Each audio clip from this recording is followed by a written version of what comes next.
مٹی سے پیدا کیا گیا.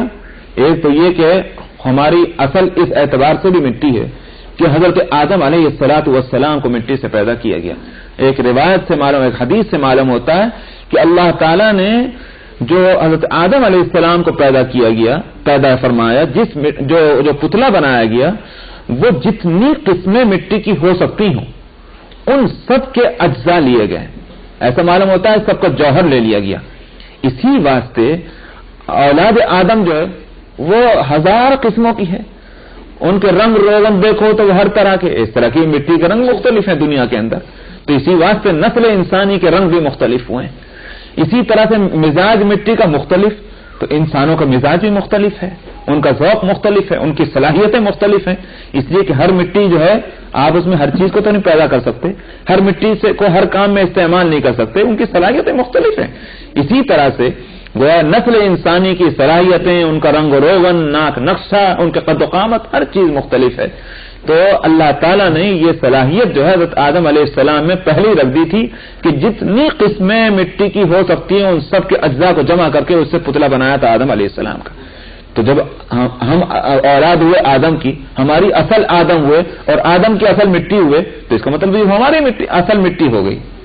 ایک تو اس اعتبار سے بھی کہا جا سکتا ہے، اور دوسرے اس اعتبار سے کہ ہر انسان کی اصل یوں مان لیجئے، ہر انسان کی، پرٹیکولر انسان کی جو بھی ہے انڈیویجول، اس کو بھی لے لیجئے تو وہ نطفے سے پیدا ہوا. نطفہ کہاں سے بنا؟ خون سے بنا. خون کہاں سے بنا؟ غذا سے بنا. غذا کہاں سے بنی؟ اسی مٹی سے. تو معلوم ہوا کہ کوئی انسان ایسا نہیں ہے کہ وہ اس کے مٹی کے اجزاء اس میں شامل نہ ہو. اصل اصول اس کے اندر جو اجزاء ہیں وہ مٹی کے ہیں. تو اسی بات سے ارضی مخلوق اس کو کہا جاتا ہے. والذی خلقکم من طین، وہی وہ ذات ہے جس نے تم کو مٹی سے پیدا کیا. ثم قضا اجلا، پھر اس نے تمہاری ایک مدت مقرر کر دی، یعنی آزاد نہیں چھوڑ دیا، بلکہ پیدا کرنے کے بعد کتنے دن دنیا میں رہنا ہے وہ دن مقرر کر دیے. واجل مسمى عنده، ایک مدت، ایک زندگی کی عمر جو ہے وہ تو ہے انڈیویجول، اور ایک ہے پوری نوع کی، نوع انسانی کی. تو یوں کہیے کہ ایک زندگی ختم ہونی ہے کسی ایک فرد کی، اور ایک زندگی ختم ہونی ہے پوری نوع انسانی کی. تو ثم قضا اجلا، یہاں تو مراد ہے عمر مقرر ہونا ہر فرد کی الگ الگ. واجل مسمى عنده، اور ایک مدت ہے پورے نوع انسانی کی، پورے عالم انسانیت کی، وہ اللہ سبحانہ و تعالیٰ کے پاس مقرر ہے. سمجھ میں آیا؟ اس کا کسی کو پتہ نہیں، بس وہ اللہ نے اپنے پاس رکھی ہوئی ہے. پورے نوع انسانی کی ایک عمر مقرر ہے، وہ عمر جیسے پوری ہوگی، جس طرح ہر انسان اپنی عمر پوری کرنے کے ساتھ ہی مر جاتا ہے. وَلَن يُؤَخِّرَ اللَّهُ نَفْسًا إِذَا جَاءَ أَجَلُهَا، ایک سیکنڈ نہ پہلے مرتا ہے انسان، نہ ایک سیکنڈ بعد مرتا ہے، اسی سیکنڈ اسی لمحے اس کی موت آتی ہے جو مقرر ہے. ٹھیک اسی طرح سے اس پورے نوع انسانی کی عمر بھی اللہ کے یہاں مقرر ہے. ایک سیکنڈ بھی جو ہے تاخیر اس میں نہیں ہوگی، نہ پہلے قیامت آئے گی نہ ایک سیکنڈ کے بعد. اسی سیکنڈ جب وہ آ جائے گا قیامت برپا ہو جائے گی اور تہوبالا ہو جائے گا عالم کا. ثم انتم تمترون، پھر بھی تم اس بات میں شک کرتے ہو، یعنی تم کو جس نے پیدا کیا، تمہاری زندگی اس کے قبضے اور اختیار میں ہے، اور وہ دیکھتے ہو رات دن تم تماشا دیکھتے ہو کہ انسان مرتے ہیں، اسی کے مارے مرتے ہیں، اپنے وقت پر مرتے ہیں. تو جس طرح سے افراد مرتے ہیں تو اور وہ اس کے اختیار سے مرتے ہیں، پورے نوع انسانی کا مرنا اس کے اختیار میں نہیں ہوگا. عجیب بات ہے کہ انڈیویجول مرنا دیکھتے ہو مانتے ہو، لیکن پورے گروپ کا مرنا وہ تم کو بھاری معلوم ہوتا ہے. یہ کیسے حماقت کی بات، یہ بتلانا مقصود ہے. تو یوں کہیے کہ آخرت اور قیامت کے برپا ہونے کو انسانوں کے انفرادی موت سے ثابت کیا جا رہا ہے. اگر یہ تمہاری آنکھوں کے سامنے ہے اور اس کو تسلیم کرتے ہو تو سارے نوع انسانی کے مرنے کا کیوں انکار کرتے ہو؟ قیامت آئے گی، ساری دنیا اور کائنات جو ہے وہ تباہ اور برباد ہوگی. ثم انتم تمترون، پھر بھی تم اس میں شک کرتے ہو. وَهُوَ اللَّهُ فِي السَّمَاوَاتِ وَفِي الْأَرْضِ يَعْلَمُ سِرَّكُمْ وَجَهْرَكُمْ وَيَعْلَمُ مَا تَكْسِبُونَ، وہی وہ اللہ ہے آسمانوں میں بھی اور زمین میں بھی، یعنی اس کا وجود ہر جگہ ہے، برخلاف اور معبودین کے. اور معبودین زمین میں ہیں یا فضاؤں میں ہیں یا آسمانوں میں مانتے ہو، فرشتے آسمانوں میں بیٹھے. تمہارے پتھر کے بت زمین میں رکھے ہوئے ہیں، تو یہ جہاں ہے وہی ہے بس. لیکن یہ اللہ جو ہے یہ نہیں کہ بس وہ عرش پہ بیٹھا، عرش کے تخت کے اوپر، ایسا نہیں، ہر جگہ ہے اس کا وجود. آسمانوں میں بھی اسی طرح ہے وہ اللہ، زمین میں بھی اسی طرح ہے، عرش میں بھی اسی طرح ہے. یہ نہیں کہا جا سکتا کہ اللہ کا وجود عرش پہ زیادہ زمین پہ کم، اس کا کوئی سوال پیدا نہیں ہوتا. وہ تجلیات ہیں اللہ سبحانہ و تعالیٰ کی. تجلیات عرش پہ اور طرح کی ہیں، زمین پر اور طرح کی ہیں، وہ ایک الگ چیز ہے. لیکن جہاں تک ذات خداوندی کا تعلق ہے وہ ہر جگہ یکساں طور پر ہے. یہ نہیں ہے کہ وہاں زیادہ اور یہاں کم. جیسے خود اس کی مخلوق میں بھی کچھ چیزیں ایسی ہیں. آپ دیکھیں اس وقت باہر دھوپ نکل رہی ہے، آپ یہاں دھوپ جیسی دیکھیں گے، جس چمک اور دمک کے ساتھ یہاں دھوپ دیکھ رہے ہیں، اور دھوپ کا جو وجود یہاں آپ کے اس جگہ پر ہے، یہاں سے 25 میل آپ چلے جائیے، دھوپ کے وجود میں کوئی فرق نظر نہیں آئے گا. جیسا یہ وجود یہاں ہے دھوپ کا، ٹھیک ویسا ہی وجود وہاں پائیں گے. تو اگر اللہ کی مخلوقات میں کچھ مخلوق ایسی ہیں جن کا وجود ہر جگہ یکساں ہے، تو ٹھیک اسی طرح سے اللہ سبحانہ و تعالیٰ کا وجود جو ہے اگر وہ پوری کائنات میں اسی طرح سے پھیلا ہوا تو کیا مشکل بات ہے اس کا سمجھنا. اس لیے یہ سمجھنا ہاں ہے یہ کیسا ہے اللہ کہ آسمانوں میں بھی ویسا ہی اور زمین میں بھی ویسا ہی، ہر جگہ میں ویسا ہی، یہ کیسا وجود ہے؟ تو میں کہتا ہوں دھوپ کیسا وجود ہے، یہ روشنی کیسا وجود ہے. تو جیسے دھوپ کا وجود 100 میل 1000 میل چلے جاؤ اس کے وجود میں کوئی فرق نہیں آئے گا، وہ یکساں وجود ہے. ٹھیک اسی طرح اللہ سبحانہ و تعالی جو خالق ہیں پوری کائنات کے، ان کا وجود بھی سب جگہ یکساں. جو حدیث میں آتا ہے جی کہ رات کے آخری حصے میں اللہ زمین کے قریب، آسمان دنیا کے قریب، تجلیات ہیں مختلف. چنانچہ جو عرش کی تجلیات ہیں وہ مطلب یہ خانہ کعبہ کی نہیں، جو خانہ کعبہ کی تجلیات ہیں وہ اور مسجدوں کی نہیں، جو مسجدوں کی تجلیات ہیں وہ مسجدوں سے باہر عام جگہ نہیں. تو تجلیات تو مختلف ہیں بے شک، لیکن جہاں تک ذات کا تعلق ہے وہ تو ہر جگہ ہے. تو جو اشارہ کیا جاتا ہے اس سے مراد ہے ان خاص تجلیات کی طرف. اسی طرح جہاں تک نزول کے بارے میں کہا جاتا ہے وہ ہے خاص تجلیات اللہ سبحانہ. اسی بات سے یوں کہا ترجمہ کرتے ہوئے کہا جاتا ہے اللہ کی رحمتیں نازل ہوتی ہیں آسمان دنیا پر، مطلب وہ رحیمانہ تجلیات جو ہیں اللہ سبحانہ و تعالی، ذات نہیں نازل ہوتی. ثم استوى علی العرش، پھر اللہ تعالیٰ متمکن ہو. اس سے مراد یہ نہیں کہ اللہ تعالیٰ، اسی بات سے اس کو متشابہات کہا گیا کہ ان الفاظ کو اس کے ظاہری معنی کے اندر مت لو، بلکہ ان کی حقیقت کیا ہے وہ اللہ کے حوالے کر دو. تو اس لیے مراد ہے اس کی تجلیات. ذات اللہ کی سب جگہ ہے، تجلیات اس کی مختلف ہیں، اور جیسی جیسی جگہ ویسی ویسی اس کی تجلیات. سحر کا وقت تو پوری دنیا میں کبھی نہ کبھی ہر دفعہ سحر کا وقت ہے، تو اور جہاں جہاں وہ سحر کا وقت ہوگا وہ تجلیات اسی جگہ ہوں گی. آپ ٹھیک کہہ رہے ہیں. مثلا اس وقت یہاں جو ہے دوپہر کا وقت ہے، لیکن کہیں سحر کا وقت ہوگا. لیکن وہ تجلی کہ جو آواز، جس کی طرف سے آواز لگتی ہے کہ صاحب حل میں مستغفر اغفر اللہ، حل میں مستشفین کیا ہے میں اوافی، اس طرح کے الفاظ، تو وہ جہاں اس وقت سحر کا وقت ہوگا وہاں وہ آوازیں لگ رہی ہوں گی، وہیں وہ تجلیات ہوں گی. یہاں اس وقت نہیں ہوں گی اس لیے کہ اس وقت کا ٹائم. لیکن ذات خداوندی وہ ہر جگہ ہے، وہ ہر جگہ ہوگی.